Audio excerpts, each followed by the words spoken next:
Book of Osiris, son of Jehovah god of Lowtsin, an Etherean world in the Ark of Saying, known in the high heaven as Osire, son of Jehovah.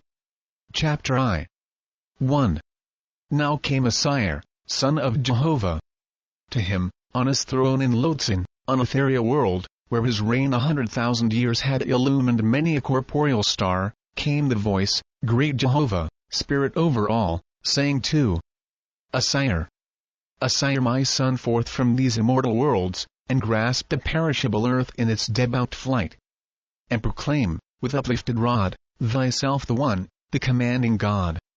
As an indulgent father treads softly by his infant son, guiding him tenderly, and with wholesome advice, so have I, through my gods and chiefs, the red star coaxed along for many, many thousands of years. But as a wise father turneth to his truant son, of later years, commanding, Thou shalt or shall, so now do I, through thee, my godly son, stretch my hand over the earth and her heavens. 3. Deep buried she lieth, in anarchy, and by false gods and false lords, in war despoiling her heavens, and casting down on the troubled earth her millions of spirits of darkness, glutting themselves in crime. As driftwood, on a surging sea, now riseth high on towering waves, and quickly plungeth down in the roaring waters, to rise and fall, and repeat forever the ceaseless struggle, so do the spirits of the dead, of earth, rise in heaven to be plunged back again in unending toil and darkness, on the low earth. 4. Where toil and struggle my most holy God and his lords, powerless to divert the terrible heedlessness of men and angels. Osire heard Jehovah's voice, and summoned swift messengers, well trained in the rise and fall of worlds, and bade them go to the red star, the earth, in masterly speed, 1,000,000 strong, and survey the affairs of mortals and spirits, and quickly report back to Jehovah's throne, in Lowtsin, promising succor to God and his lords of earth. 5. The swift messengers, with an arrow ship, such as God's, for speed and light work, used to accomplish Jehovah's will, shot forth through the Aegean fields of darkness, midway between the serpent's coils, and were soon deep hidden in the whirling atmosphere of the warring earth. Meantime, Osire called a council about Jehovah's throne, long-risen gods and goddesses, and told the voices words, that stirred his soul with compassion for those but recently quickened to life by the Creator's breath, who persisted in burrowing their souls down in Hada, heedless of the call and persuasion of a loving God and Lords. 6. Jehovah's light overspread the Lowtsin throne of Osire, and curtained round the stars, the gods and goddesses, with the full history of the earth and her heavens, so that all were clear to comprehend his almighty wisdom. Yet not one was moved with haste to answer. For scenes like these were their daily deliberation concerning the countless millions of stars dotting the firmament. And then, slowly, one at a time, the speakers, each a representative of 1,000 gods and goddesses, gave utterance to Jehovah's light from their respective seats. 7. And when the multitude had spoken, and Osire, charged with the wisdom of all, perceived from human souls how the light matched his own, as to him Jehovah spake, his first sphere of commandant God, stood plain before him. And then he rose up, and stood in the throne of Jehovah, mantled in white, like one new illumined with a great change in his long life's administration. 8. To gods and goddesses, he spake, Give ear, for now the veil of the Ark of Seeing upraises before our hallowed shrine. As step by step, all things advance by Jehovah's will, and new roadways and Etherean open up fields unexplored by traveling stars. So onward, step by step, our own endless realm takes the course of manhood in its giant strides. By you have the worlds of Corpor and Oahspe been blessed for hundreds of thousands of years. Your busy scenes in an old routine change now to higher advent, and an Orion arc cometh anon. 9. As an oscillating star feedeth itself with a change of seasons, so hath Jehovah coursed the wave of his traveling serpents to give our Etherean realms an endless life, diversified by change of scenes and constant surprises, the glory of the soul. 10. As thus Osire, the mighty, with a soul full of words, engraved by Jehovah's hand, discoursed on the glories awaiting the high worlds, where he and his brother gods and archangels dwelt on the all-perfect, there came back, hastening, as with omnipotence impelled, the swift messengers from the slow earth, with their Etherean arrow-ship shooting like a meteor on fire. Then came Hagen, spokesman of the messengers, before Jehovah's throne, his mantle turned back, and his eyes radiant with sure knowledge, saluting in Jehovah's sign and name. He said 11. O Osire, Jehovah's son, and ye gods and goddesses, as the All-Light gave voice to our far-seeing God of Lowtsin, so stand I here to corroborate, in Jehovah's name. The day of sweet persuasion to the earth-born, and their countless angels down in darkness, is done. Lo, the race, the Gans, planned by Jehovah from the foundation of the world, now standeth triumphant on the earth. As Jehovah led the Ihans in paths fortuitous, by gentle words and love, but left them not strong before the warring elements, so hath he created upon the earth the masters who shall subdue it, to the triumph of gods. 12. Not like lambs are the Gans, but lions untamed, born conquerors, with seed to learn and reason toward all things, faith and mastery, but not faith in Jehovah. As a man having two sons, the one low-strung and passionless, the other in ceaseless mischief and desire for havoc, because of the fullness within, so stand the twain, the Ihans and the Gans, on the earth. And when they die, and enter heaven, the first, the Ihans, go like lambs, as they are directed. But the second, the Gans, still full of inherent stubbornness and self-will, unheed the God and Lords, and mock at them. Back to the earth these well-formed and stately souls come, and set up heavenly kingdoms of their own, in darkness, and fain pursue with most relentless zeal their former enemies. 13. By their loud clamor and inspiring acts, they break up the weak lords' kingdoms and despoil them of subjects, proclaiming heaven and earth free to all. Whereby, even hapless souls in the lower heaven have been persuaded to fly from the hospitals and nurseries back to mortals, and there fasten themselves as fetals, shutting up their eyes against all further light. 14. So, mortals have given themselves up to doing the wills of the spirits of darkness, making spoil and desolation a holiday. 15. We then came to God, Jehovah's Son, whose throne lieth in Go, and he said, take this message to Osire, Jehovah's Son, God of Lowtsin, greeting, in the Father's name. Behold, the ark of seeing is at hand. Send thou, O God, a ship, and deliver my hosts, 4,000 millions. With that, and in due salutation, we hastened hither. Chapter E. 1. Osire said, in the name of the All-Light, I will have 50 millions of conquerors to do my will, on earth and in heaven. But first, send ye in Ezyaleen, with suitable attendants, to deliver God, his lords, and their hosts, the brides and bridegrooms of Jehovah. And leave ye the earth in darkness 30 days. Meantime, let my builders provide me a ship for my hosts. And let the heralds go abroad in seeing, announcing this, my decree. 2. Jehovah said, think not, O man, I give talents to men differently on earth, and there to end, making my exalted places to be even shorn and the like. Not so created I man.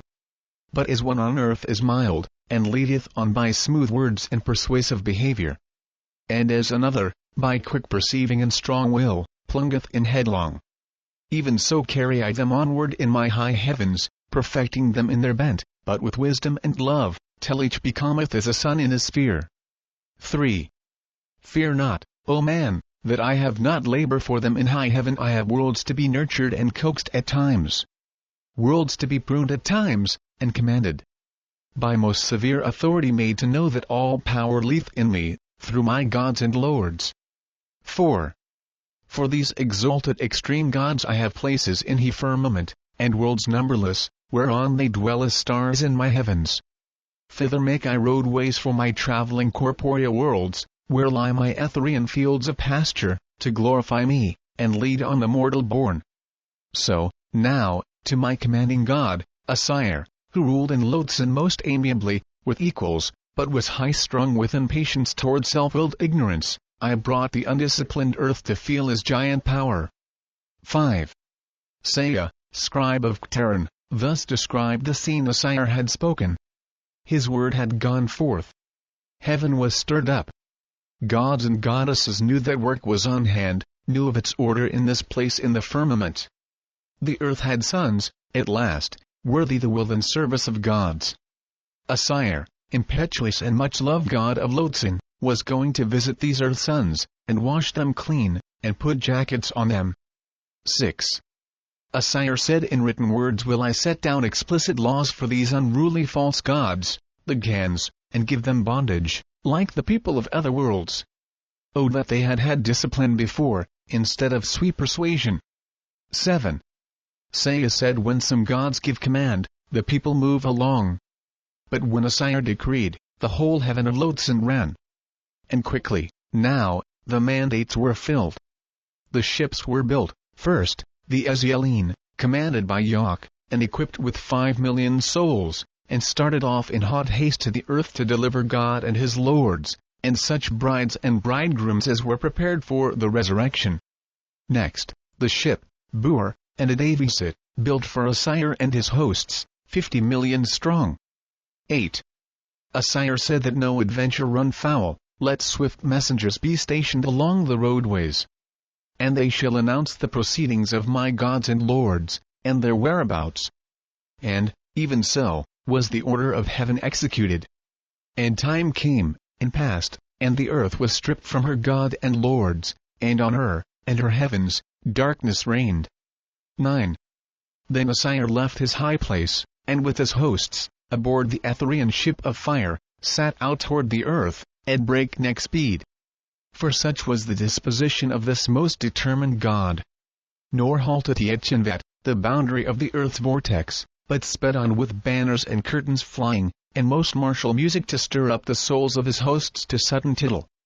10. Down he came to the earth with his fire ship, and sped round about it, to learn its weak and salient points. And next rose up a little to view the Atmospherian spirits who had presumed defiance toward high heaven.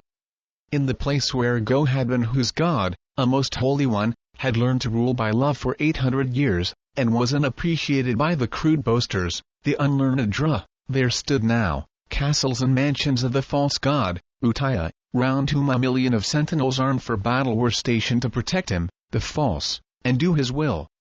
11. Hither came Osire, and over the battlements raised his ship, and brought it even into the arena of the council of Hada.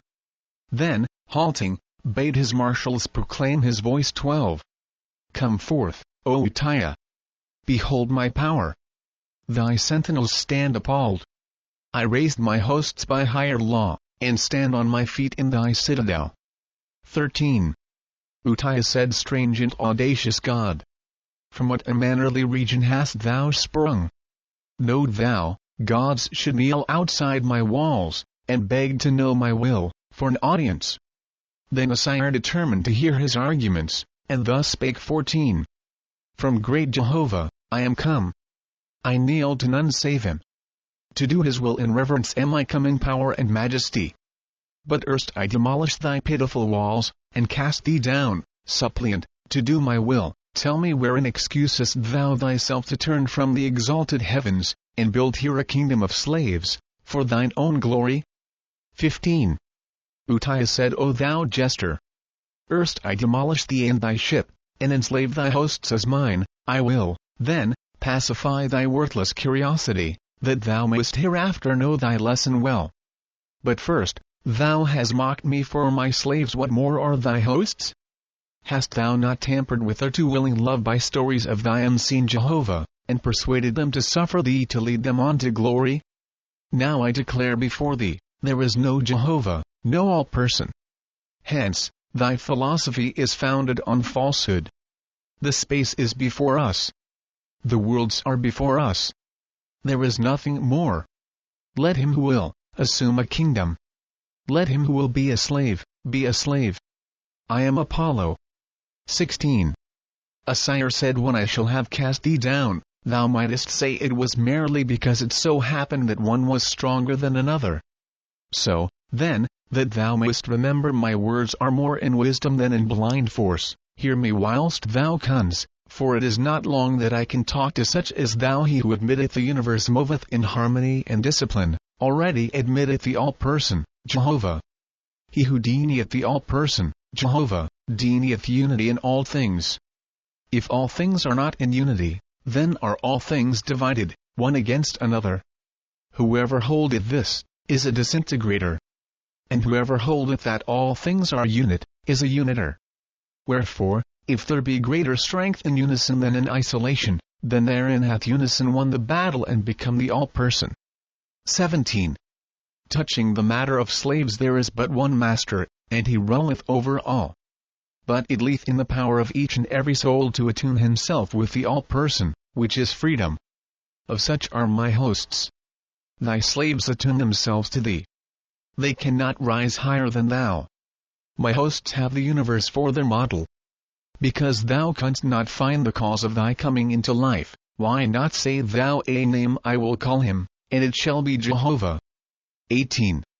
And now began Utaya with a long discourse, the which Osire waited not to hear, but turned to his marshals, saying, Break ye down the walls of Go, and raise me 10,000 pillars of fire. I will here rebuild Jehovah's kingdom. Let the Asianors chant, All hail to Osire, God of heaven and earth. 19. To which the astonished Utaya stood silently, as if to know if it were real, or but a frenzied dream, that anyone should so unrecognize his power, now well established for 300 years. 20. Out of the ship came the hosts, and without command, or waiting to know their parts, but every one in time to the music, taking place in the citadel. Osire strode forward, and by the majesty of his power, overturned the throne of Utaya, the false god, and heaped the rubbish aside. Then, stretching forth his hand, he said 21. In thy name, O Jehovah, and by virtue of thy power, in me vested, do I here command the elements to do my will, and raise me a throne worthy of thy immortal Son. And with his voice, his hosts, in concert, quickly piled the adamantine seat, and hung it round with transparent tapestry, woven with the elements of silver and gold. 22. The while the laborers of Osire overturned the walls of Utaya's city, and set free his millions of slaves, even whilst Utaya's officers, panic-stricken, dropped on their knees, pleading for pity, or fled precipitously off to the earth.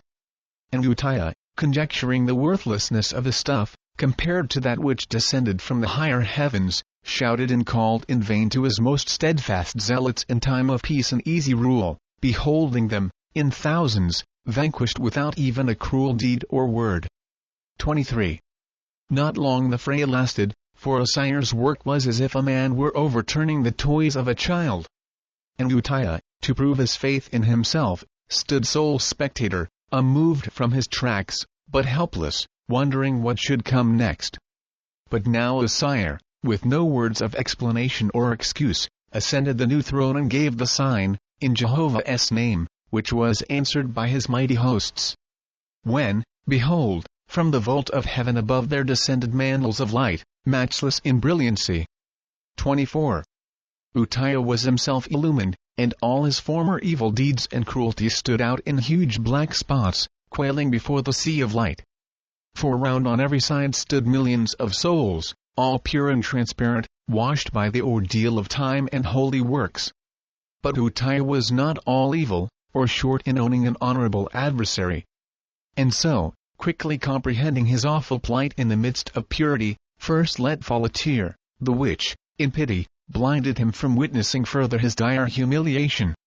And next, with blubbering of a beaten schoolboy, he cried out 25. Enough! Enough! Thou God, Almighty! Take me hence, from thy dissolving fire. I was but wont to witness some great God's deeds, to find proof of mine own worthlessness. 26. But Osire was not new to such a situation, and proceeded with the affairs of heaven, appointing officers and laborers, and apportioning his high council to do Jehovah's will, and so left Utaya to sweat a while in his own torments. 27. O give me relief, cried Utaya, thou God of heaven and earth. I consume, I burn in purity's flame. For pity, turn down the consuming light. 28. Osire halted from his labors long enough to answer, thus all light cannot cease for convenience of one man. Clothe thyself, O false one, with robes of darkness, and hide thy cruel butcheries. Thou, that wouldst have made slaves of my hosts, should be of holier mettle than to plead for help. Behold, not one of thy slaves have I taken, or asked to bow in obedience. To the righteous, the worlds are free. Only evil men and evil gods quailed before Jehovah's ceaseless fire. 29. Meanwhile, Utaya hustled close around himself his glittering robes, and pulled his flashing crown down over his scalded eyes, which worthless fabric but fed the fury of the All-Light, from the throne of God, Osire's resting place. The slaves of Utaya had fled, or lay piteously prostrate, speechless with fear and wonder. Over these the hosts of Osire watched, and hastily took them beyond the now rapidly rising pillars of fire, where they were housed temporarily. 30.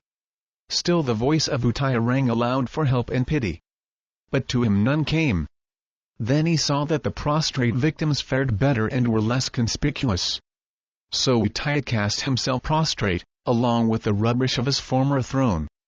Whereupon Osire sent Yesta, sister of Atonas, goddess of Oahspe, in Etherean, to rescue him, and mantle him around with balm from the upper heavens. 31. So Yesta and her band took Utaya hence, far beyond the boundaries of the new laid go. Chapter 3. 1. Osire spake from the throne, saying, proclaim it in the east and west, and north and south, there is a God in heaven. That which has transpired in go tell the false gods and false lords in Hada, adding Osire hath come. 2. Messengers started forth for every quarter of the world, inspired by the impetuous utterances of the commanding God. And so, half breathless, and in hastening speed, these young gods and young goddesses, the messengers, dropped in upon the lordly defamers of holiness, and told the tale of the overturned go, where proud Utaya fell. And they, in manner and custom, inspired the false rulers to imagine even a worse calamity. And that much had been concealed out of deference to Utaya and other usurpers. 3. Osire called his council and appointed new places, with new officers, having nothing in common with all past administrations of the gods of earth and heaven. So far, these appointments were from his Etherean hosts, and, moved by the fire of his own energy, quickly assumed their most honorable duties. Some to build, some to survey and lay out the course of streets, and places of habitations. And yet others to remove the old hospitals and nurseries, and make way for new ones, and for factories, and all requisites for the millions of souls now scattered and lost, or in dire confusion struggling in the outside darkness. 4. Whence rose a constant wail of fear and torment, strangely wild, compared to the glorious light fast spreading from the rising pillars of fire about the throne of God. Osire's hosts, 50 millions, attuned to harmony and precision, were proceeding fast with their labor, not one but knew his part and played close to the text in every motion, were yet in number as nothing compared to the 1,000 millions scattered in the gloomy darkness, wailing beyond the walls. 5. Here, a road. Osire would speak, or with his hand, command in Otevan to those hapless slaves. And, as if his hosts' thoughts had fashioned, his Etherean workmen rushed to make his will omnipotent. No loss of time or space to inquire how the matter should be done. For heaven's trained workmen have learned the power of knowledge braced to a single point, by which the elements stoop to do their wills.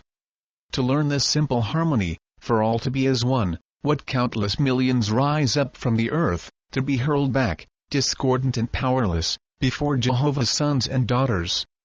6. Yea, and kings and queens and potentates, high-strung in unwarranted conceit, cast down to beg, beseechingly as a child. As a furious lion is tamed, worthless his giant power in the hands of man, whose strength by knowledge triumphs. So the Ethereans from high heaven descend to humiliate first, and then to teach the false gods and false lords of Hada. 7. Jehovah saith, what more, O man, have I put upon thee than to learn? And strewn thy path with lessons rich in happiness. To learn the elements, and master them. This it is to be a god or goddess. And wherein one man is weak, let two or more unite. A simple thing, by which even the stars of heaven can be turned from their course. 8. Jehovah saith, have I not said the weakest king is he who hath the most soldiers? And the strongest nation, where none are required? How, then, may the false gods, by evil deeds, fortify their thrones. Lo, my Etherean hosts come unarmed, and by a breath blow away their mighty kingdoms. 9. And so it was and go.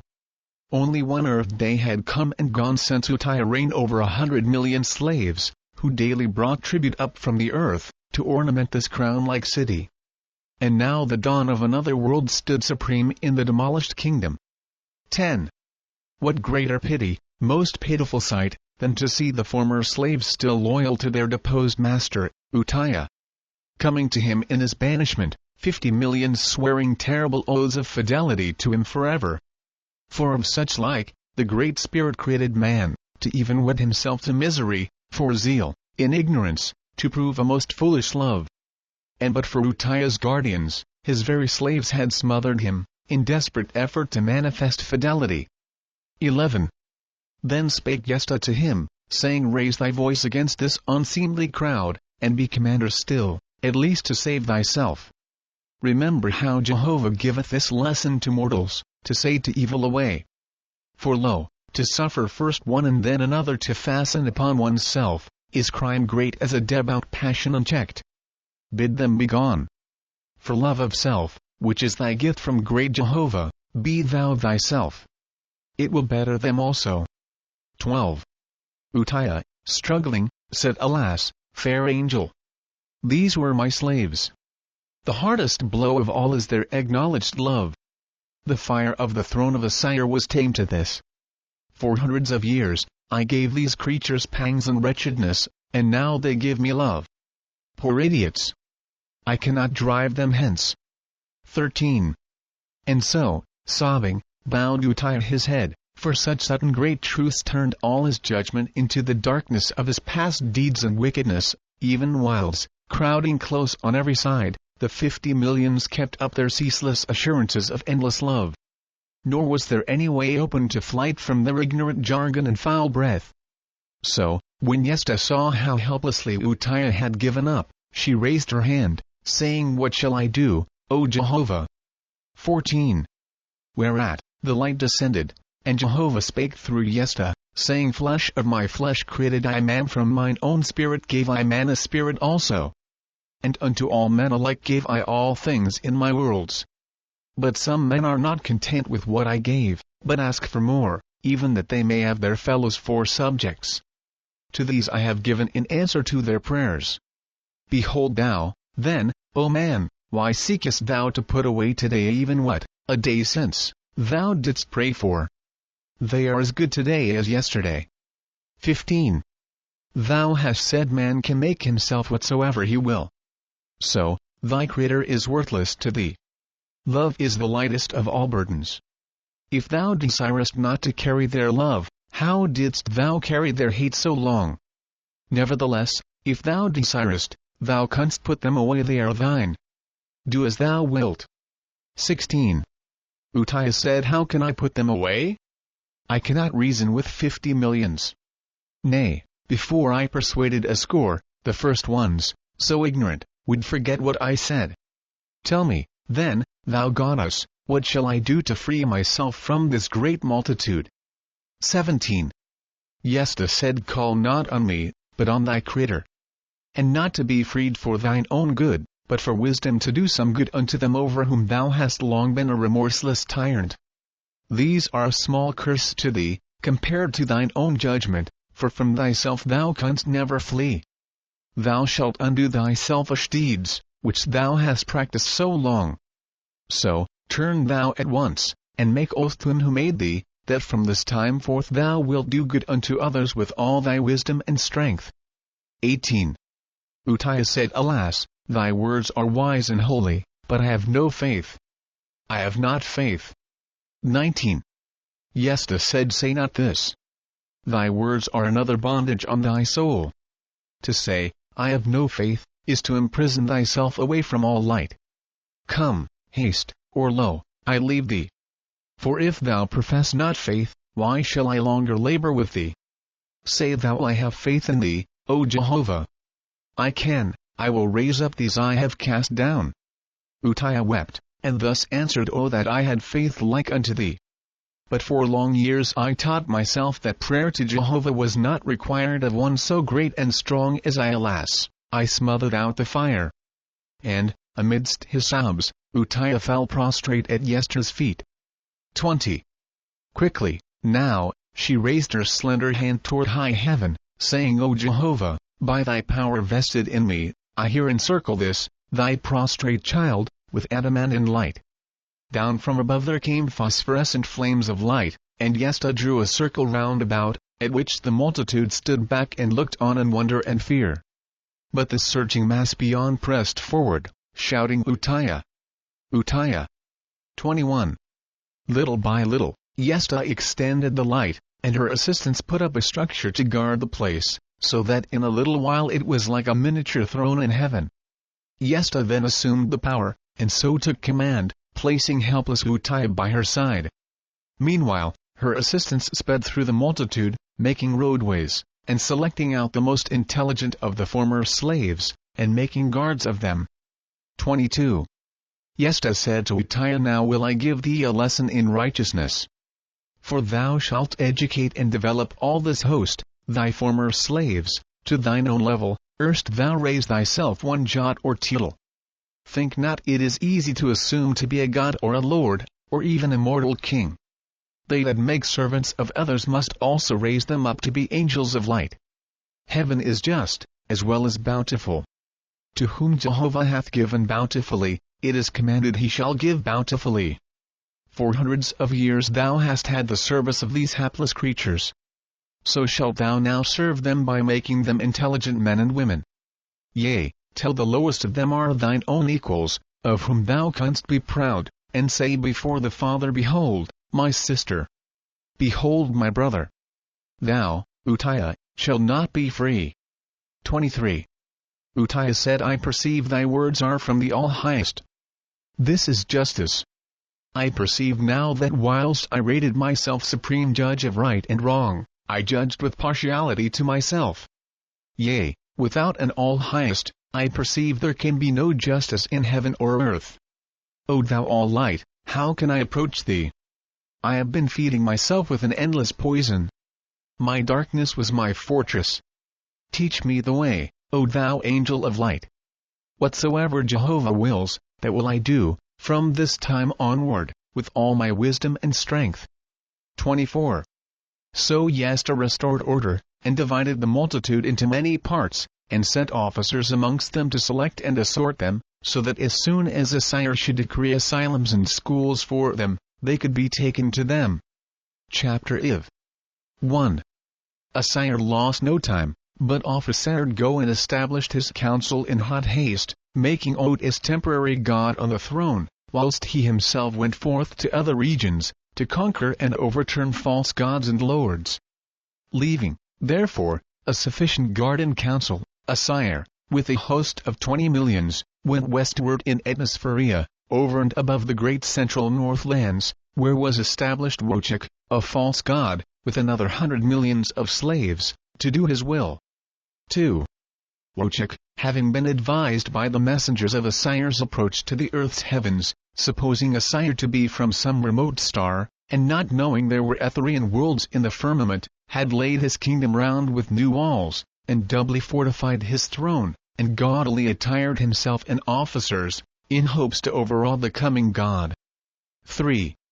To Zodiac came Osire, and waited not to be announced, nor halted for his sentinels, driving his ship straight up to the throne. 4. Halt! Halt! Cried the astonished Zodiac. Who dares my throne profane, and all the rules of virtuous gods set at defiance? Down from thy ship, and crawl on thy belly to thy sovereign god. Know thou, I am great Apollo. But Osire deigned only to say, By what authority hast thou made slaves of Jehovah's sons and daughters, to augment thine own self-glory? 5. And, not waiting a reply, alighted down before the throne, even while 1,000 or more, well drilled, with him stood, in the form of a star, whereon the upper light descended in great brilliancy. Zodiac was frightened, and fled from his throne, and all his council with him. Then spake Osire, saying to his host 6. suffer not this false god and his council to escape. Encircle them round, and hold them, to know my will and the decree of Jehovah. Presently, the Ethereans brought back Wojciech, who cried out, "Oh, let me go! Take all, but let me go! What am I to thee?" 7. Osire answered him, saying, "Such hath been the history of these heavens. In ages gone, the usurping false gods were suffered to go their way, leaving their former subjects helpless on the hands of the Etherean hosts. That day is past. I am come to make such gods know that their fate and responsibilities rest on the decrees of a higher one, even the Creator, Jehovah. Behold, thou hast cast down and blighted 100,000,000 of Jehovah's children, making slaves of them, to do thy will. As thou wert the cause of their fallen state, from liberty to bondage, so, no, shalt thou redeem them to freedom, and wisdom and truth." 8. Whilst Osire spake, his proper officers let fall the light from the upper regions, the like of which Wojciech had never beholden. Presently, all things became transparent, and the enraged Wojciech, foreseeing trouble ahead, thus answered 9. "Accuse me not, thou audacious god. These, my counsel, urged me hundreds of years ago to my course, and only for the favor they might remain my close advisers. I was their tool, and, if thou desirest justice, make them to feel the sting of repentant labor. Let them have my slaves. I want them not.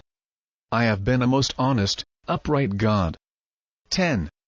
And now his counselors accused one another, and all of them heaping the blame on Wojciech. Lighter and lighter grew the Etherean flames, from which there was no concealment. And all their former falsehoods and cruel words, and evil deeds, were unveiled, disclosing souls dark and hideous, with long covered-up crimes, now made bare for the gaze of every eye. 11. The which scene brought the curious slaves, in millions, to witness it, and to reassure the suffering false god of their love and loyalty. And when Wojciech looked and beheld the abject wretches who claimed him as their worshipful god, he cried out, "Enough! Enough! Unfeeling God! Thou art come in pretended right and peace. But, because of thy power, executest on me and my counsel torments more terrible than I ever give to slave of mine. Know thou, I am Apollo." 12. To which Osire answered, "What are names to me?" With that, Osire, by waving his hand, caused his hosts to cast aside the false god's throne, and all its glittering gems scatter abroad, relics for the multitude. And now 3 pillars of light shot up and stood beside Osire and his attendants, the which took all the strength and courage out of Wojciech and his confederates, and they crouched down at Osire's feet. 13. Osire called Atu, saying, "Take them without, and hand them over to their slaves a while." And Atu and his guard gathered them from the light and bore them hence. Quickly, now, Osire officered this newly conquered place in heaven, and called it Audit, signifying, foundation of perishable laws. And on a new throne, appointed Lucis temporary god, giving him a council of 1,000 Ethereans. And now Osire drew the plans for roads, and temples, and schools, and hospitals, and nurseries, and all such other habitations as are required by spirits newborn, in heaven, leaving orders to have them completed by a given time. 14. Next, Osire ordered the divisions and selections to be made in the now scattered hosts of Ethereans, and to have them all arrested and put into their proper places. These things he left in the charge of God, Luz, to be carried out. 15. Far out on the plateau, Atu and his attendants carried Wojciech and his confederates, followed by 40 millions of his former slaves. There Atu left Wojciech and his people, and Atu and his attendants went aside to witness whatever should transpire. 16. At this stage, Osire departed with his ship and steered southward over the land of Shem, coming to a place in the lower heaven called Vibra, signifying resplendent, where ruled the false god, Davias, who had 800 millions of slaves, 1,000 lords, and 10,000 governors. 17. And, even as Osire rushed in headlong upon the other false gods, so came he with his fire ship into the great city of Vibra, at this time the largest city of the lower heaven. Davias had been warned by his sentinels, and so came to the front of his capital, just in time to see the fearless Osire alight on the piazza in front of the council house. Chapter V. 1. Osire said, "In the name of Jehovah, peace be unto thee." To which Davias replied, "Nay, in the name of Apollo, who I am. How darest thou approach, save to crawl on thy belly? 400 years hath the honor of my kingdom been revered by all visiting gods. But thou comest as a barbarian. Down, wretch! Erst I have thee bound and cast in prison." 2. Osire said, "Why should I not come before thee? Behold, the Great Spirit created the whole universe for his sons and daughters. By what right hast thou usurped a portion? And whence thy authority to bid me kneel to thee? But if thou canst show me wherein thou hast one just claim to enslave these people, rather let thy argument run thither, for I am come in the name of the Father to liberate them, that they may be prepared for the second and third resurrections." 3. Davias said, "Think not that I have neglected to prepare for rebellious gods like thou. Behold my millions of subjects. What is thy handful? Verily, I tell thee I have prisons large enough to hold thee and thy hosts. Neither flatter thyself that I am ignorant. For 200 years I wrought in the so-called resurrections. I made myself a slave to the multitude, giving all my labor and time. Then I beheld my folly, and so built a third resurrection myself. This is, therefore, my lawful kingdom. Moreover, I tell thee to thy face, thou wretch, there is no higher heaven than mine. Neither comest thou from a heaven great as mine. But having great self-conceit, thou art come for mischief. I have heard of thee in other heavens. But now thou hast put thy head into the halter. Seize him, marshals. Seize him and his hosts. Cast them in prison." 4. Osire spake not, but raised his hand upward in the seventh sign, and suddenly his hosts cast forth sheets of light brighter than the sun. Davias stood back affrighted, and his marshals fled.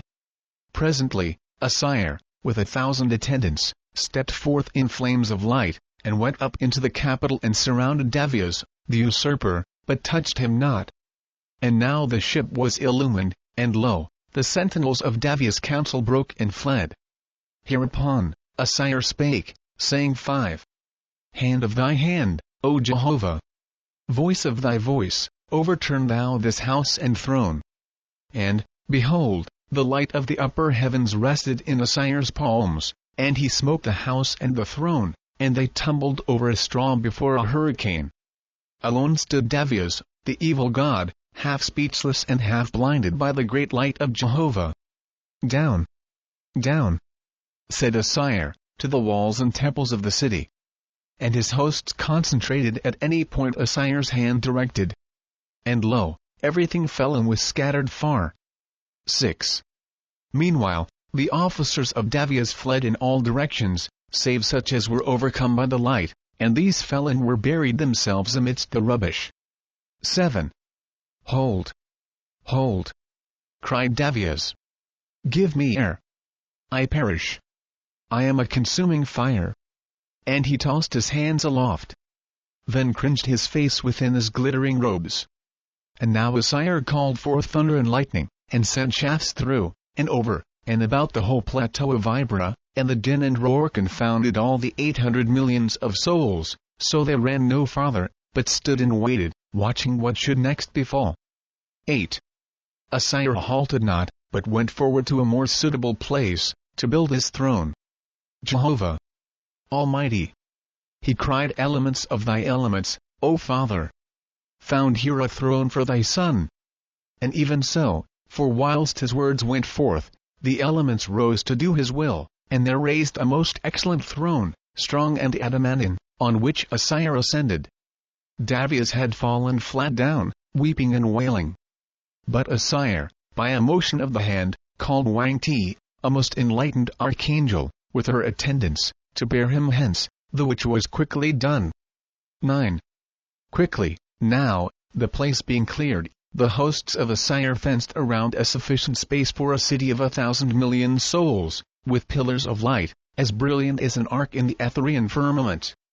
Hereat, Osire appointed Clesta, dawn goddess, and he gave her a council of 50,000 Ethereans.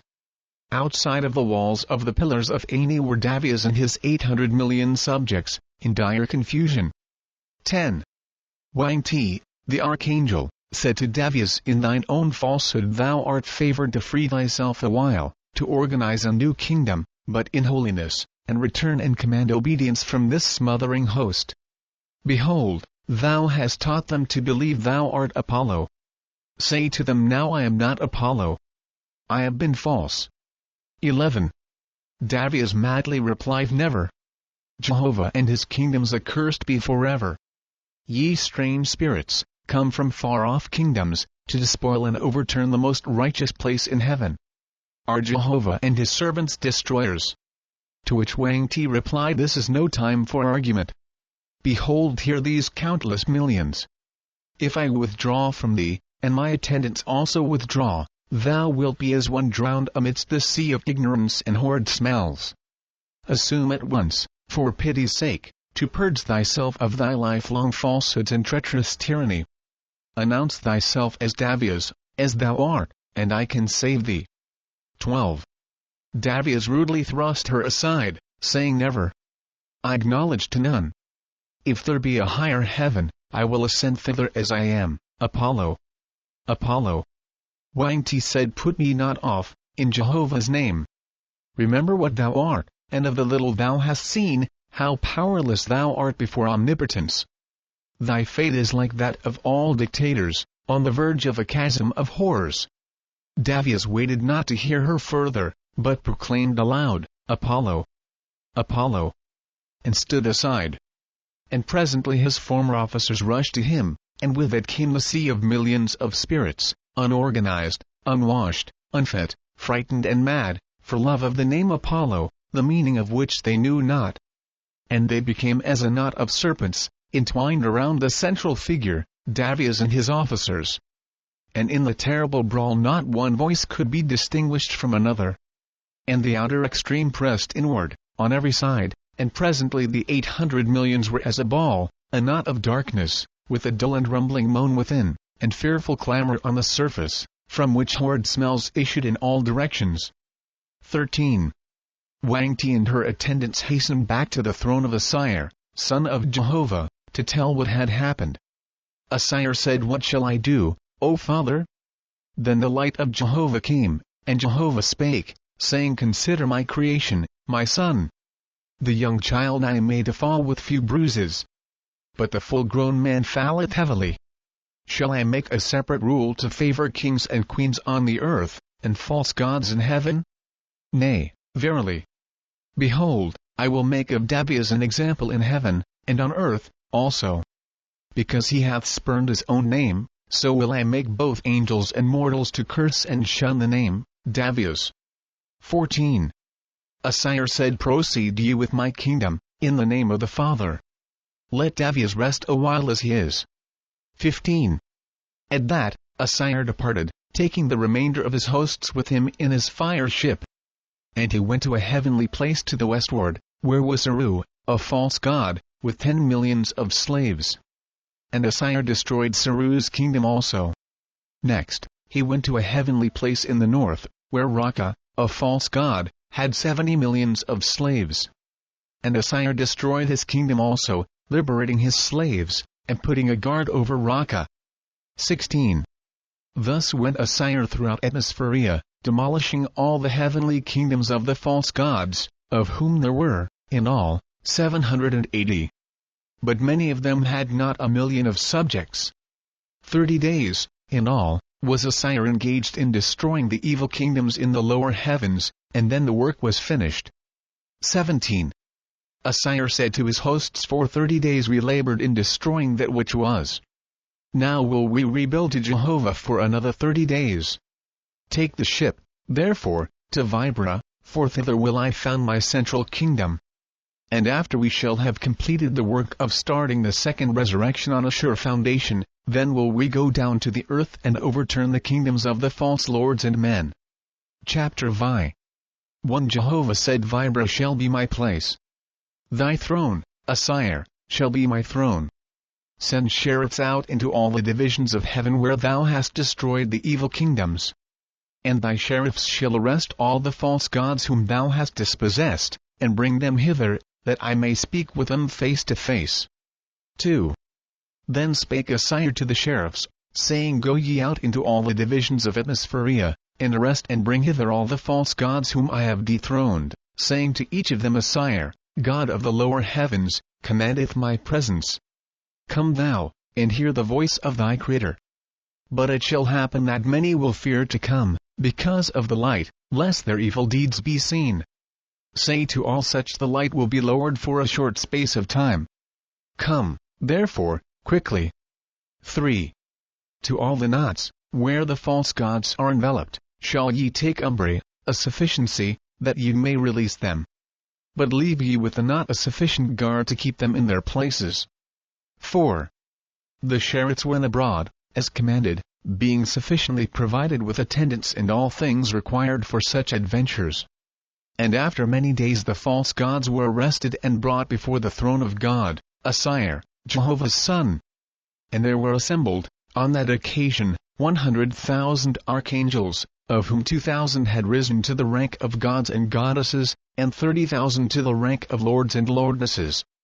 5. Osire said to the false ones, Brothers, greeting, in the name of Jehovah. Nor shall ye fear, nor be expectant of torture or punishment. Though I come in all power, my word shall be tempered with wisdom. But I can be no respecter of persons, nor swerve one jot or tittle from Jehovah's commandments. 6. The bondage of all men was in the Father. For, before ye were conscious individuals, Jehovah stretched forth his hand, and ye came forth from void, which was your prison in which yourselves had been as nothing. 7. In likeness of the Father, I came to deliver them ye had bounden. And through him have I attained power to that end. So, in likeness of him, also, I cannot bind you, or cast you in prison. Nay, my sheriffs have just delivered you from bondage, and I am now holding you free from the knots. 8. Most of ye are learned men of the second resurrection. But ye have used your wisdom for self-glorification, being proud to call yourselves gods. Not to teach them of Jehovah and his kingdoms, but falsely teaching that your own kingdoms were the all-highest, thereby shutting out the true light from the unlearned. 9. Jehovah hath blessed you all with strong minds and handsome forms, whereupon, ye have each of you falsely proclaimed ye were Apollo. Think not that this matter was not known in high heaven. I have here the reports of swift messengers, which were brought to me in the firmament above. I came not in ignorance of what ye were doing. Neither came I in weakness. More than 100,000 millions, who have been raised up to Etherean from the earth and its heavens, stand at my side. Besides these, 1,000,000 times as many Ethereans, from other worlds. And above all of these, the great Orion chiefs. And yet beyond, and over all, great Jehovah. 10. Have I not proved my power before you all? Did I go away in the corner and say, Come, I will show you my power? Nay, I came close to you all. As the Father first proveth power, so have I. After that, wisdom. That I may talk to you in wisdom, I had you arrested and brought hither. Hear me then, and remember my words. 11. In former cycles, the high gods who descended to these heavens, finding false gods, simply liberated their slaves, but put no labor of restitution on the false gods. This was because the false gods of those periods were too imbecile and unlearned. But the earth and her heavens have progressed to a higher state. And with progression cometh, also, responsibility. With learning cometh responsibility. And with wisdom, also. 12. Ye bound your subjects to your kingdoms. And ye perceive, now, ye cannot put them aside. Ye taught them your kingdoms were the all-highest. They must now be unlearned. Ye taught them that ye were the all-highest gods. They must be unlearned in this, also. Ye put aside the ancient rites and ceremonies, wherein the name of Jehovah was used, teaching them to sing to you, only. They must be taught new songs, substituting the Great Spirit, to whom none can attain, forever. Ye taught them to be unthinking, and contented as slaves. They must now be taught to think for themselves, and to labor for everlasting liberty. 13. And now, touching the law of the resurrection, remember ye, this is the same in all the created worlds. Which is, that the spirit of man groweth by giving away of whatsoever the Spirit hath to give. If ye have great learning, and ye give of it, then shall more learning be added unto you. If ye have goodness of heart, and gentle words, then, by giving this away, more shall be added unto you. If ye have craft in inventions or mechanics, and ye bestow of these talents unto others, then will more be added unto you. As the corporeal man accumulateth corporeal things by not giving them away, not so accumulateth the spirit of any man. 14. For he who locketh up the light of the Father that is in him, cannot obtain more light. He who locketh up goodness of heart, cannot obtain strength of spirit. And without strength of spirit, no man can attain to the third resurrection. But, that man may learn to obtain strength of spirit, the second resurrection has been established in Atmospheria belonging to all the habitable corporeal worlds. 15. The chief delight of man shall be, therefore, to find some way to impart his spiritual talents and strength, and to the greatest possible number of people. Think not that preaching to the ignorant is sufficient. But ye shall take hold with your own hands and show them how to accomplish. Yet not labor alone. For some are so created that ye cannot inspire them without rites and ceremonies and music. 16. Nor shall a man, after having taught and raised up a few, say, Behold, what a good work I have done. But as long as he findeth a man, or woman, or child, who lacketh in anything, he shall feel to say, Alas, what I have done is as nothing in the resurrection of my fellows. 17. For the rule holdeth for all men alike, to desire exaltation, and everlasting liberty, and unlimited power. And unless ye are prepared to give even these unto others, then ye cannot attain them yourselves. Neither is it possible for man to turn away from responsibility. To whom the Father hath given, from him the Father requireth. Ye have had your kingdoms. Yea, and boasted of them. Your boasts have ascended to Etherean. Will ye go thither and be asked, Where is thy kingdom? Shall it be said ye shirked from the care of them the Father gave into your keeping? 18. Bethink ye, O brothers. When the conscience of man turneth inward, there is still darkness slumbering in his soul. The Etherean lights will burn him. He whose conscience no longer burned inward, becometh himself a brilliant flame of light. Through him Jehovah speaketh. 19. Osire ceased. And now a brilliant light descended around about the throne, and presently Jehovah spake through Osire, saying 20 times and half times have I given to my corporeal worlds and their heavens. In a time have I made a full resurrection to those who aspire to my heavens above. Nor do I go away from any place I created, saying Go thou alone for a season. But in a time I manifest a new light, for such, also, are my creations. Think not that I have given seasons to corporeal worlds only. I give seasons to Atmospheria, also. 21. Is not a summer on the earth half a time? And the winter half a time? And the two, one full time? So created I for Atmospheria a time of 400 years, and a half time of 200 years. And in 7 times and 1/2 time created I 1 Danha. 22. I sent my gods to teach these things since thousands of years, whereby my angels might know the times of my resurrections. Hath not a farmer knowledge of the resurrection of spring, when I cover the earth over with new growing things which I raise up out of the earth? How much more knowledge should my angels have of my spring times, in Atmospheria, when my archangels come together in my harvests of emancipated souls? 23. I commanded my Etherean hosts, saying Go ye to the lower heaven and teach them there is no such thing as individual resurrection. And they came proclaiming my word, showing all people that any number of individuals were as nothing unless united, which is the salvation I provided unto all my worlds. 24. For I created progress to be in compact. Nor gave I to any person individual salvation or resurrection. That man might learn the advantage of compact, I caused mortals to have corporeal languages, and to live in cities.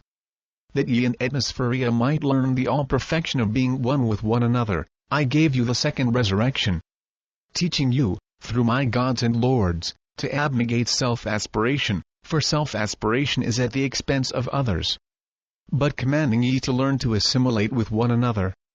25. And I give rites and ceremonies, amongst which was the oath of service unto me and my kingdoms, and unto none other, wherein many bound themselves, which was, and is, the beginning of liberty. Touching which matter, I created types on earth and in the lower heavens, that even the unlearned might understand me and my works.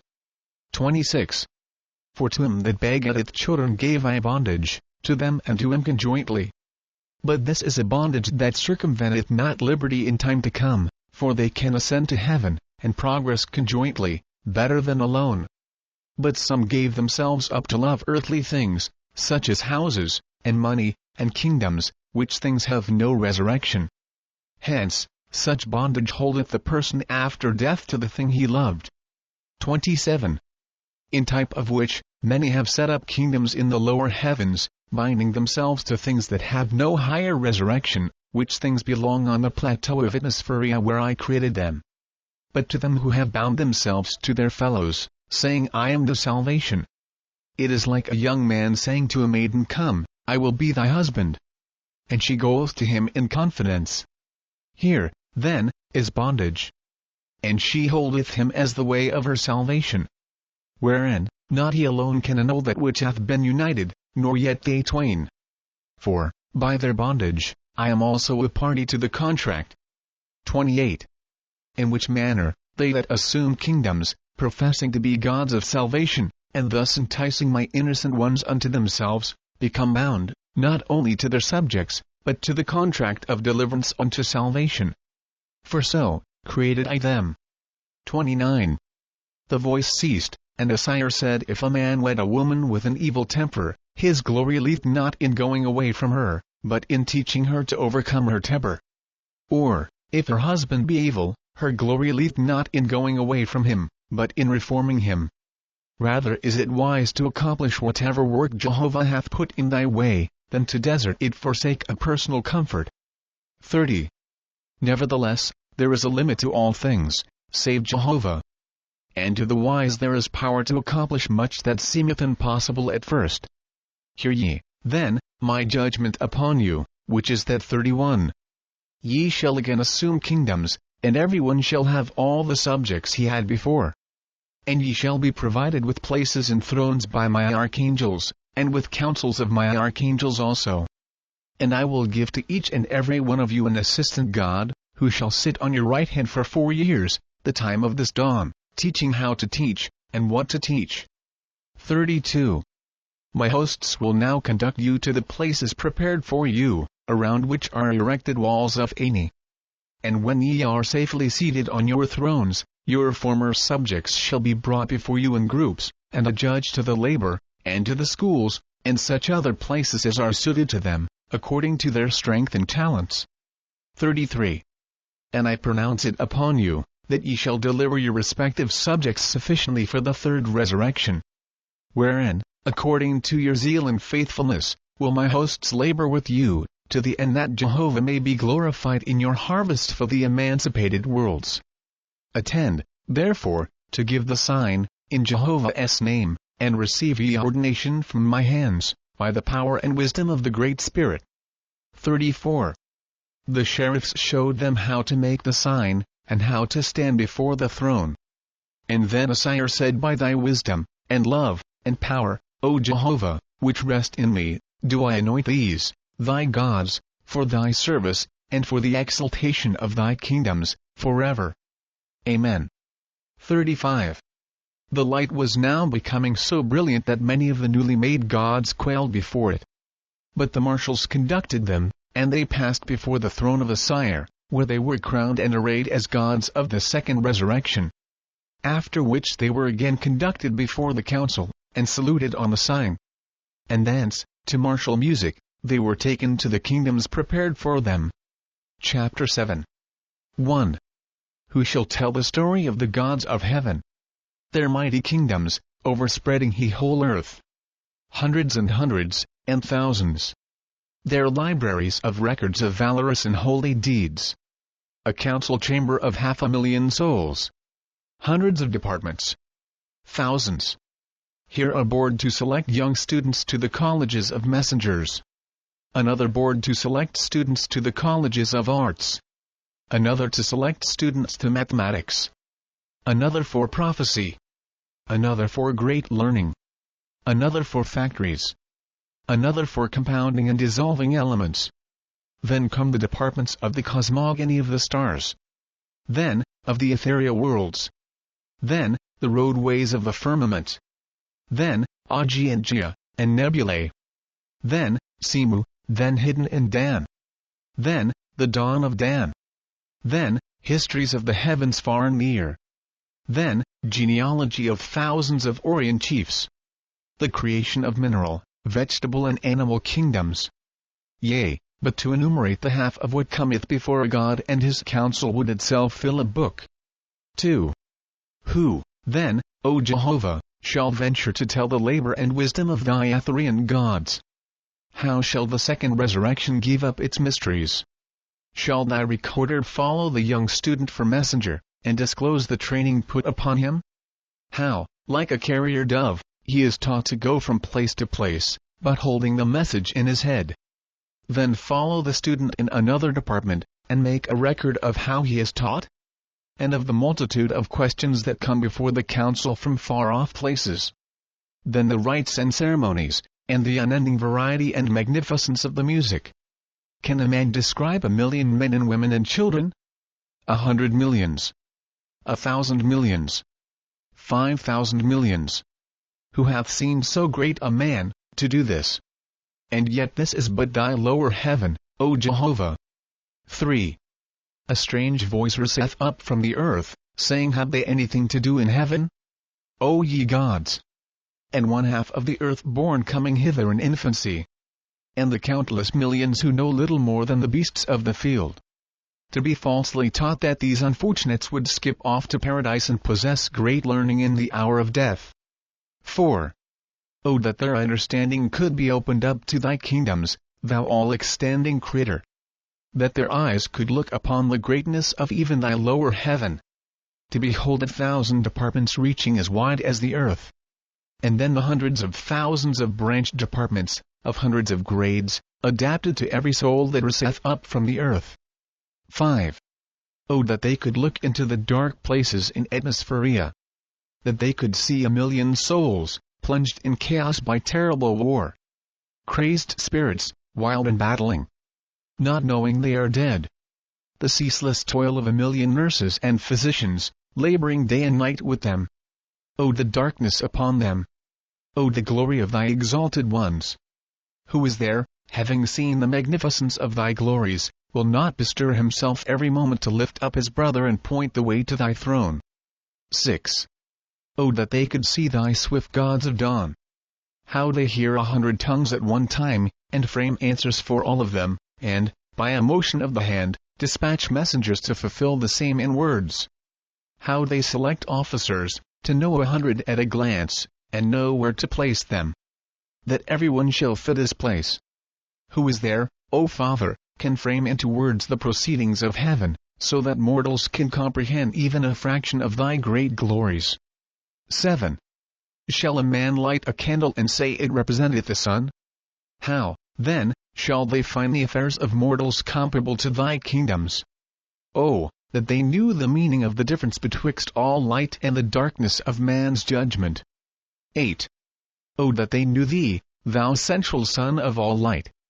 They have put away thy person, and they go in any direction. Thy great gods are but mist to them, because of the darkness of their souls. Behold, they look for a small man with a large sword. The power of great wisdom they know not. 9. That they could behold the coming and going of thousands of messengers, from far-off kingdoms, before the throne of thy God. How he hath answered their matters suddenly! And the while heeded the voices of 1,000 marshals. O that man knew the glory of order! The power of harmony! 10. They have seen a clock with 100 wheels, and the eye of its maker overseeing its every part in motion, and they call it wonderful. But how can they know thy counsels, O Jehovah? Thy millions? And thy God on his throne, mantled in thy light, overseeing a whole heaven. What majesty of words can make mortals comprehend his wisdom, and power, and great labors? Chapter 8. 1.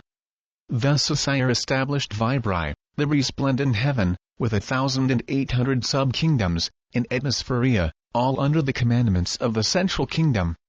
And then he established the roadways between them, and appointed 700,000 messengers. After that he ordained proper officers for intercommunion. And the several sub-kingdoms established their places of learning and places of labor. Their hospitals and nurseries, and their innumerable asafs, the receivers of Essions, the newborn spirits of the dead of earth. 2. Osire said, Behold, there is order in heaven. Now will I appoint a god to hold dominion 200 years. For whilst the dawn of Dan yet remaineth, I will assist him. Let the examiners search, then, amongst my hosts, from such as sprang from the earth, such one as standeth clear on the record, and chief in rank. 3. So the examiners searched. And after 30 days, they selected Conus. And when Osire was informed, he sent 1,000 of his own attendants, in an oath, and they brought Conus to Vibra, to Jehovah's throne. Osire said 4. Greeting, in the name of the Father. Thou art chosen above all others. And, after the dawn of Dan is ended, thou shalt be God of heaven and earth for 200 years.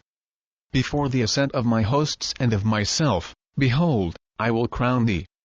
Till then, thou shalt sit on my throne, and fill my place whilst I am absent. 5. I have now restored order in heaven, having given all the inhabitants a single purpose and concert, whereby their resurrection is surely founded. Now will I go down to the false lords' kingdoms, on the earth, and to the mortal kings and queens, and restore order there also. 6. Conus said, Thy will and Jehovah's be done. I am exalted and rejoiced in what is bestowed upon me. Make me strong and wise, O Jehovah, that I may glorify thy kingdoms. 7. So, after due preparation, Osire departed privately, taking with him 100,000 attendants, going down to the earth and to the false lords' kingdoms, in the cities and temples of mortals. 8. 7 days Osire spent traveling round about the earth, visiting angels and mortals, but telling none who he was, or what was his object. And then he halted his oath, which had been built for the purpose, in the regions of the mountains of Weonkawo, in western Japheth. He said 9. Weonkawo shall be my headquarters for a season. Here, then, will I found the first Lord's kingdom for mortals.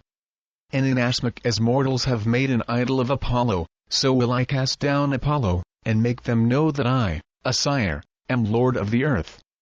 Then spake Weting, saying 10. Behold the glory of Jehovah from the first. In our journey around the earth, we have found the Ihans not idolaters, but still worshippers of the Great Spirit, Jehovah. But as to the half-breeds, who can understand them? They believe nothing. They believe everything. They ask the idol for rain, and for dry weather. For strength to slay the drugs. For flesh to eat, and for famine to be visited on their enemies. 11. They are as living prey for Dra to feast on. They invite the darkest of all evil. And to do their wills in return, the Dra, the evil spirits, busy themselves inoculating the air with poison to kill their enemies. 12. Osire said, with the Ihans we have little to do.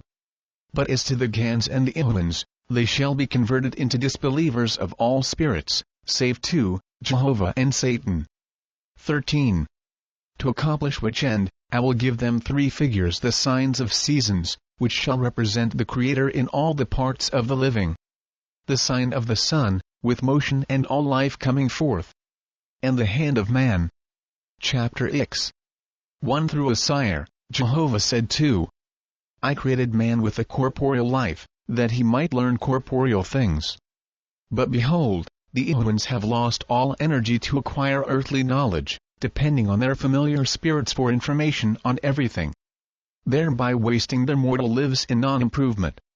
So that when they die, and enter heaven, they are easily made slaves of by evil spirits. 3. Better were it for them had they no knowledge of spirit life, that they might put to service the talents I created within them. See to this matter, O my sons and daughters. For their desire for the presence of the spirits of the dead will draw fetals upon themselves, and they will go down in darkness, like the ancients. 4. The voice departed, and then Osire said, Hear me, O brothers, O sisters. This is my commandment upon you, and to you to render unto your successors after such time as I shall call you for the resurrection. 5. Possess ye the temples and oracles, where the familiar spirits speak. Neither suffer ye familiars to come more to kings, nor queens, nor governors, nor to leaders nor rulers of men. But take ye possession of all such, and answer ye the corporeans with corporean knowledge only. 6. And that ye may be as a unit unto mortals, give ye all the same name, even Jehovah, through his Son, Osire. For when ye answer at the oracle, or in the altar or temple, they will ask who the Spirit is. And ye shall say, Osire, Son of Jehovah. Doing this in my name and the Father's. 7. And when ye speak by entrancement, through the seers and prophets, also assert the same thing. And they will ask, Why has the Son of Jehovah come to us? And ye shall say, 8. Because ye are an idolatrous people, worshipping before stone and wood, whereby evil spirits take advantage of you, and rule you to your own hurt. 9. And they will reason amongst themselves, saying, How know we not, then, that thou thyself be not an evil spirit? And ye shall say, It is well that ye ask this, for I declare unto you, ye shall not worship Osire, but only Jehovah, the Creator. This doctrine, only, is safe. 10. Again they will say, Who is Satan and his attendants? Ye shall answer, Whoever professeth any name save the Great Spirit, is of Satan, which pertaineth to self. 11. Now whilst ye are thus reasoning with them, certain ones in the temples will be worked by the familiar spirits, writhing and twisting, and ye shall say to the next of kin, Behold, I will tell thee how to cast out the evil spirit. Thou shalt say, I charge thee, in the name of Jehovah, to depart. 12. It shall come to pass they will do this, and at the time they use the words in the name of Jehovah, depart. Ye shall drive hence the familiars, thus proving the power of Jehovah greater than all spirits. 13. But that this matter may spread rapidly, and be valued highly, impart the name of the Great Spirit, in secret, not suffering them to speak it aloud. Choose ye, therefore, certain mortals, and ordain them through the king, and their labor shall be to cast out evil spirits. 14. It will come to pass in many places where ye dispossess the false lords and their confederates, these evil spirits will inoculate the cattle and beasts of burden with poison, and they will die. And the evil spirits will show themselves to the dogs, and cause them to howl. And the evil spirits will obsess the swine, which are easily influenced, and the swine will appear drunk and foolish. All of which things ye shall prophesy to mortals beforehand, thereby attesting the wisdom of the Great Spirit. 15. After these things are accomplished, mortals will say further, Behold, thou Son of Jehovah, erst thou came, Apollo told us when to plant, and when to reap, when to bring the male and female cattle together. But now that we have put him aside, what shall we do? And ye shall answer them. 16. Come in the starlight, and I will give you the signs, that ye may know these things yourselves. And where ye speak in the oracle, or by entrancement, ye shall point out to them certain stars, and give them the names thereof. And certain groups of stars, with their names, also. And ye shall show them the travel of the sun, north and south, and give them a tablet of Zodiac, divided into 12 groups, with 12 lines coming from the sun. 17. And ye shall raise up priests by inspiration, and by entrancement, and through them illustrate the position of the sun in the signs of the Zodiac Ankh. And the priests shall explain these things to the unlearned, that they may comprehend of their own knowledge. 18. When these things are accomplished, ye shall inspire the Ehuans to go to the Ehans and ask to be circumcised unto Jehovah. And the Ehans, also being under inspiration, will confess them and bestow them with a sign. Chapter X. 1. When Osire had completed his instructions to his hosts, he sent messengers to Vibra, saluting, in the name of Jehovah, calling for 1,000,000 more Ethereans, who came presently. Whereupon, Osire divided them into 10,000 groups, giving each group one or more of his attendants, whom he had instructed what to do. When all of them were in readiness for the work, Osire said to Experience hath proven that to dispossess familiar spirits in one place, is but to drive them to another. It is wise, therefore, that in the same day ye make the attack in one city or temple, ye shall do so in the principal places all over the earth, giving the familiars no place to fasten upon. Let it be the sign, therefore, of attack, in each and every place, at the beginning of sunrise, on the morrow. And ye shall possess all the temples, and places of the oracles, and the cities, and the kings and queens, and rulers and leaders of men, driving hence, by stratagem or by force, all the false lords, and all spirits professing the name of Apollo, or any representative spirit in the name of Apollo or Thor. 3. And immediately will mortals recognize that some change is going on in the unseen world. And they will go to the places of spirit communion, asking for Apollo to explain. And ye shall answer Apollo is cast out. Hear ye the wisdom of the Great Spirit, Jehovah. 4. And thereafter, ye shall instruct them as I have commanded. 5. So it came to pass as Osire had decreed. The Ethereans drove out the false lords of the earth, and they banished the familiars of all the kings and queens and leaders of men. And the Ethereans taught in the temples and oracles, and by entrancement, and by inspiration, even as commanded by Jehovah, through his son, Osire. 6. But in all places the Great Spirit's name was made a secret.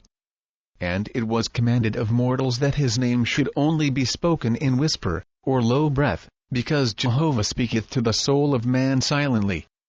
And these things were established.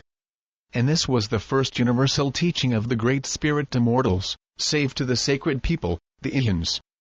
7. And Osire decreed one Lord shall ye give to every city and oracle. But every Lord shall profess Jehovah, being his son. 8. And this was also accomplished. And when the people consulted the oracles as to who the Spirit was, the answer was Jehovah, through his Son, Lord of earth or God of earth. But it was made lawful to use the names, Lord and God, with audible words.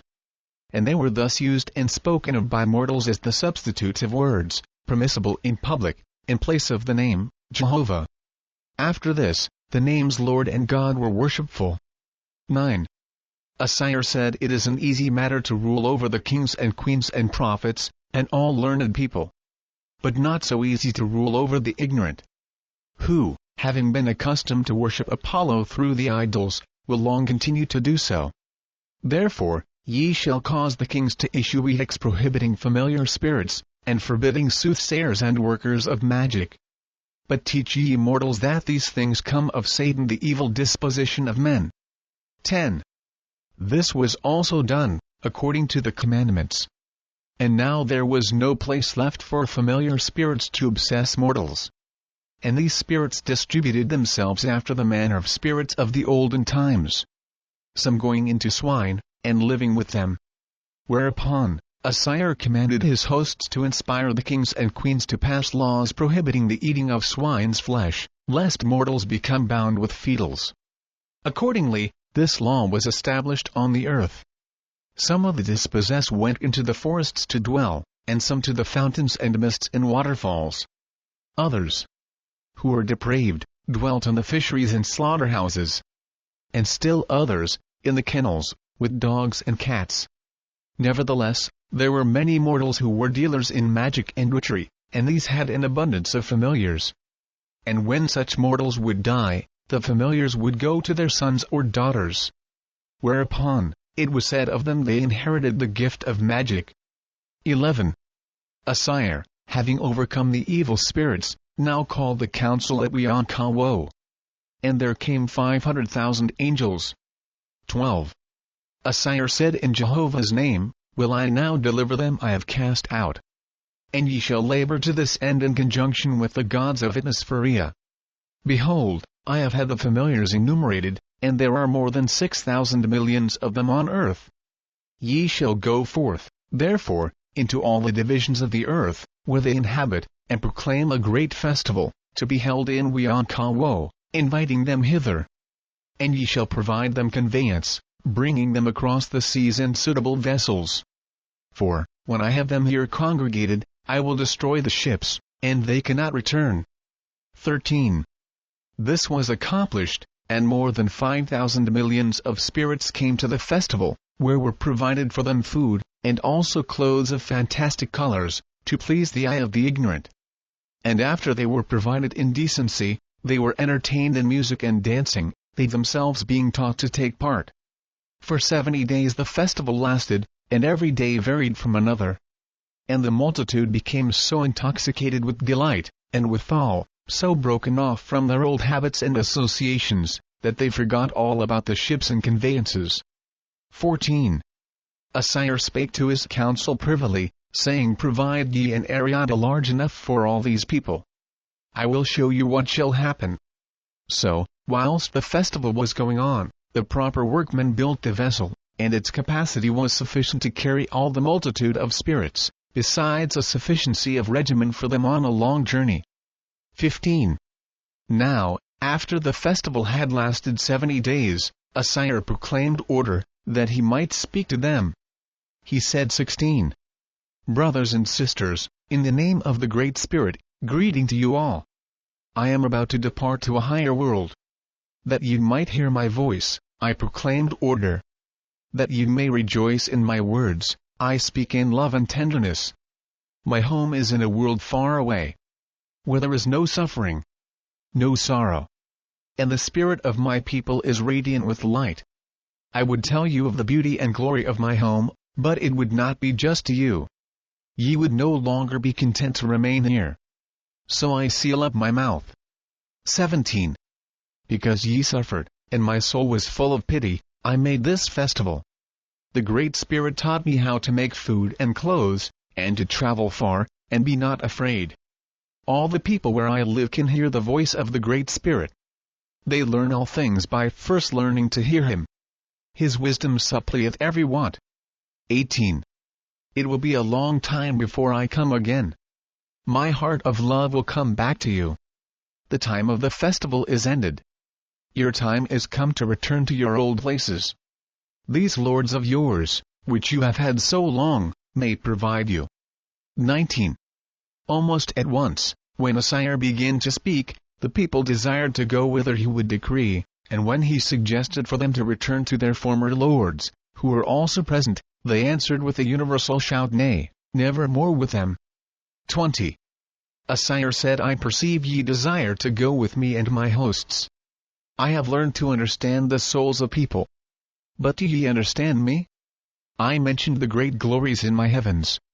But I did not tell you that we work to make them. Yea, we work every day.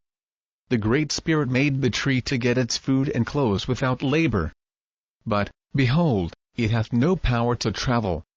Some things in the world labor not. But man, who hath neither feathers nor hair to cover his body, is provided with talents. Talents are the greatest of all gifts. The air and the ground provide the substance of fruit and foliage to the tree.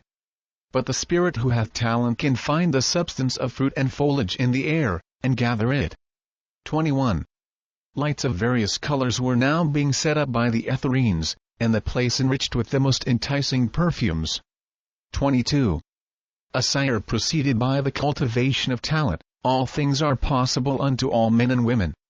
With a sufficiency of talent, ye need no lords or oppressive rulers. I mentioned the great beauties in my Etherean home. Ye go to the spray of fountains, and disport yourselves in rainbows. But ye are in a small corner, at best, and the substances of your joys are in perpetual failure. Behold the sprays and boughs made by my hosts. Hear the music played in the elements of their handiwork. 23. The hosts here overcast the entire multitude with the vapor of the air, converted into millions of kaleidoscopic pictures, and filled the place with the music of wind currents trained to tunes. 24. The hosts were overjoyed beyond measure. Again Osire said, hear me yet further. The festival must cease. Ye forget, I told you I must go. My marshals will now conduct me and my hosts to my fire ship. As for ye, my heart is broken. I know the toil and hardship put upon you. But if ye desire these things, they are yours. 25. The universal shout was, we will go with thee.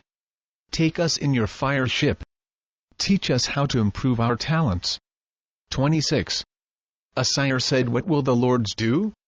Shall they remain without subjects? But the false lords answered quickly, we will also go with thee, and be servants to do thy bidding. 27. Osire said, when I am on the ship I will answer. So he departed, and went into the Aire, to the side of which his own fire ship was made fast. And presently, he commanded all who chose to come aboard.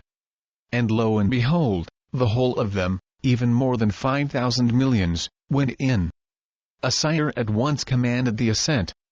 And thus he delivered them high up in Atmospheria, where his proper officers had already provided a plateau of habitation for them. And the name of the plateau was Asin, signifying, no escape, for here Osire decreed to have them educated, and purged from evil. Nor was it possible for them to return to the earth of their own power and learning. Chapters I. 1. In Asin, Osire appointed Shaban as god over the delivered hosts. And Shaban selected officers and teachers, and then divided the people into groups and sections, according to their development, and then erected schools, and nurseries, and factories, and put the inhabitants to work, feasting them plenteously with rites and ceremonies. 2. After Asin was duly organized, Osire departed, and went and sojourned in various kingdoms that had been established by his lords. 3. And all the heavens of the earth were thus organized anew under Osire. And the whole time of organization was 3 years. But Osire spent the balance of dawn and Vibra, perfecting it as a central kingdom of Atmospheria. And lastly, he decreed the appointment of 10,000 lords, to dwell on earth. Some at the temples of worship, or oracles. Some within the cities of the Gahans. And he decreed for his lords as followeth, to wit 4. Ye shall not teach mortals of heavenly things, neither by inspiration, nor through the oracles. 5. Ye shall not suffer them to commune with the spirits of the dead, not even their own kin. 6. Ye shall not permit spirits to come to their mortal kin. And the spirits of those who die in infancy ye shall deliver to the Asafs in Vibra. 7. Ye shall not permit spirits to inhabit deserted houses, nor permit them to form habitations on the graveyards, on the earth. 8. Ye shall not permit spirits to inhabit caves nor waterfalls on the earth. 9. Ye shall not permit spirits to obsess mortals, nor to speak through them by entrancement, save they be such spirits as ye appoint in order to carry out these, my decrees. Or save they be masters of generation Louise, whom ye shall appoint over mortals for other purposes. 10. Ye shall control the selecting and appointing of guardian spirits over newborn mortals. 11. And all such guardian spirits shall teach their wards nothing of heaven near the earth, but inspire them that it lieth far away, and very high, from which place none return. 12. And the guardians shall also inspire their wards to consult God only, or his Lord, and to do this by secret prayer. 13. And that the Lord and God are all goodness, and all wisdom, and all love, and all power. 14. And that all evil cometh from Tetrax, born with man's mortal condition. 15. And ye shall inspire mortals to acquire a knowledge of the sun, and moon, and stars, giving names unto them, together with their places in the firmament. 16. And give them temples for observation, and tablets for instruction. 17. For in all things ye shall direct man's soul to the acquisition of corporeal knowledge, causing him to look into corporeal things to find a reason for the behavior of all created substance. 18. And they shall not in any sense longer depend on the spirits for knowledge, nor truth. 19. For I am not laying the foundation for spiritual knowledge on earth. That must come after. For as Jehovah first gives to man a corporeal life, and then a spiritual life, so am I laying a foundation for a new race the Gans on the earth. For from their kin shall spring the heirs of Cosman, who shall embrace both corporeal and spiritual knowledge. 20.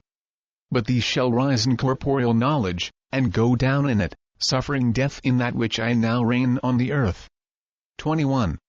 Ye shall teach them in truth. But they will in after generations contort your teachings into corporeal worship, prostrating themselves before the sun, and moon, and stars, going down in disbelief in not only the spiritual life, but in the Great Spirit, and his gods and lords. 22. And these things must come to pass on the corporeal world. Nor is there any resurrection in the latter days, save these of this day go through the fall which I am preparing for them. 23. For which reason, ye shall found corporeal knowledge in the stars, and name them, for these things will be testimony in Cosman, of the fate of the worshippers of corporeal knowledge, in the time of the Osirian cycle. 24. Wherein ye shall leave nothing undone that can be done, to make mortals put aside all spirituality, save to believe in the Great Spirit and a distant heaven. But make them pursue knowledge wholly corporeal. 25. For the labor of God and his Lord shall not always be to fetch spirits back to earth, to learn of corpor, for this is not Jehovah's plan. 26. A heaven shall be built up of corporeal knowledge, which shall have a base in the firmament of heaven, where spirits can be taught in time to come. 27. Fear not that man can be too unbelieving in spiritual things, in this age. Jehovah requireth even perfection in unbelief, in certain periods of time. And this is the founding of that era on the earth. 28. Do ye, therefore, these matters with all your wisdom and strength. And may the light of Jehovah be with you, now and forever. Chapter 12. 1.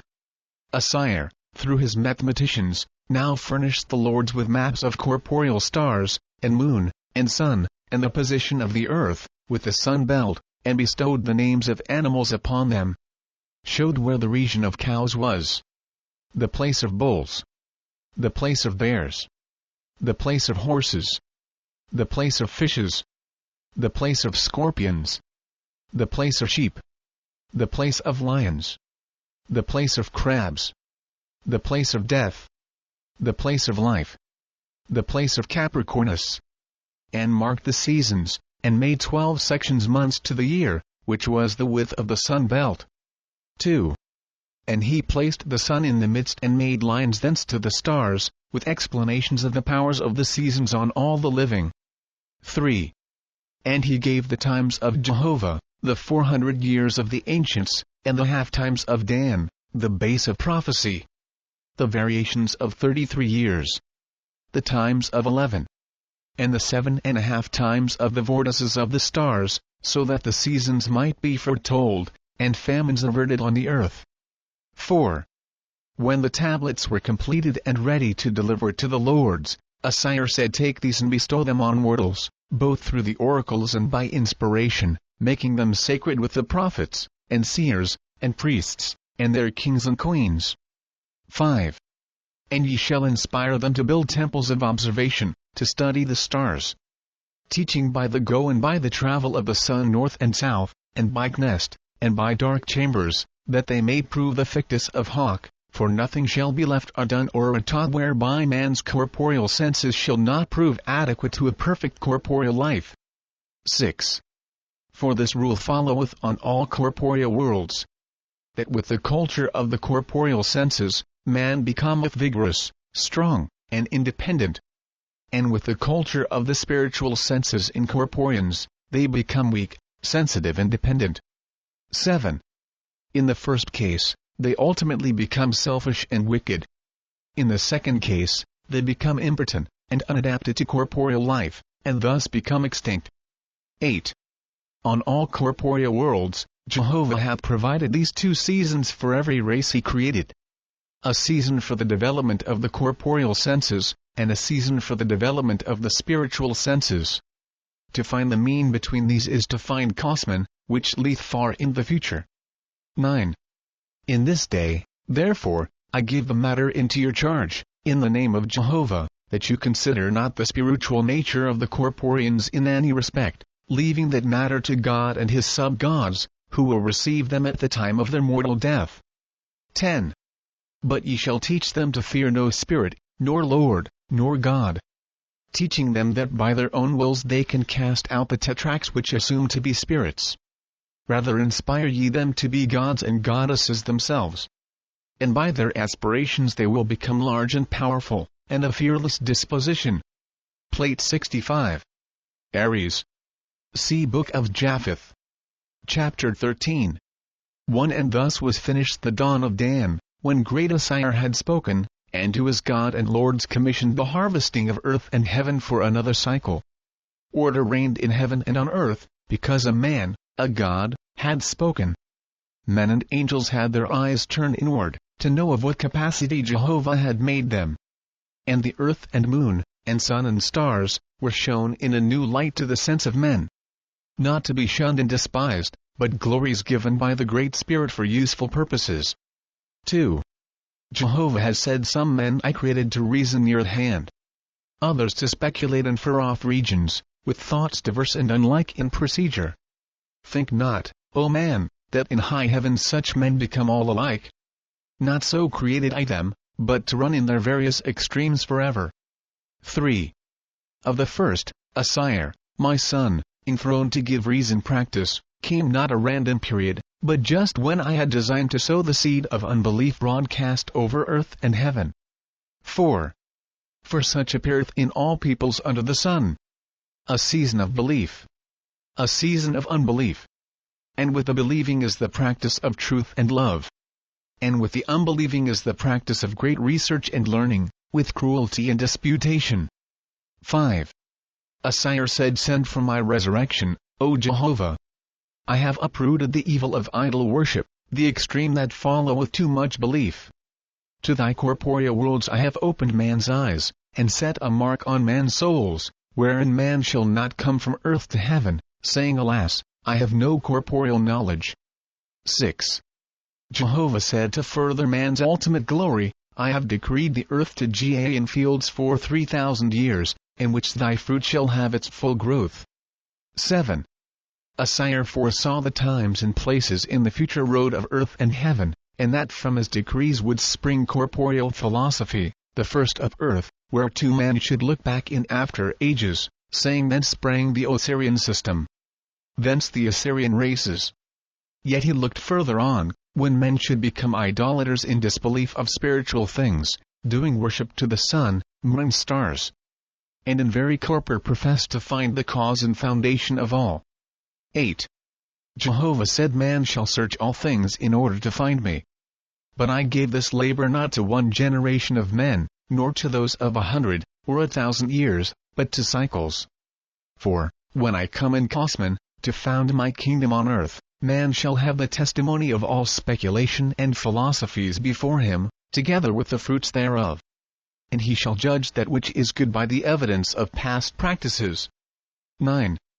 High in the ark of seeing rose Osire's call, where millions waited, knowing the dawn of Dan on the red star was near its end. Swift messengers told the story of Jehovah's work, through his son, Osire. And, measuring the width of his harvest, laid the scheme at the feet of the reigning goddess, Antua. And she gave the word, Go, to her legions in waiting, who had moored an obegia, afloat, a fire ship, ready to proceed for the hosts redeemed by great Osire. 10.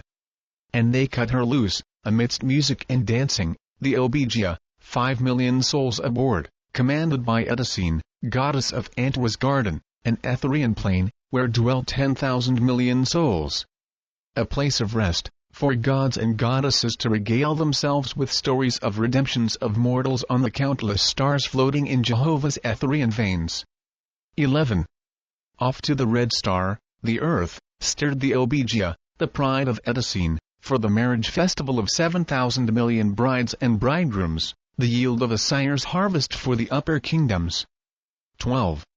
Meanwhile, Osire and his hosts, prepared in the usual way, waited the signal, the coming of Jehovah's light, within the earth's vortex. For strange it seemeth to gods and men, everything in the firmament is upward. Who leave a star, upward rise. who live in Etherean world for the stars, rise upward also, but call it downward, to suit the understanding of mortals. So pierced the vortex of Atmospheria, the Obegia, and the hosts of Edicene. The brides and bridegrooms shouted with joy. 13.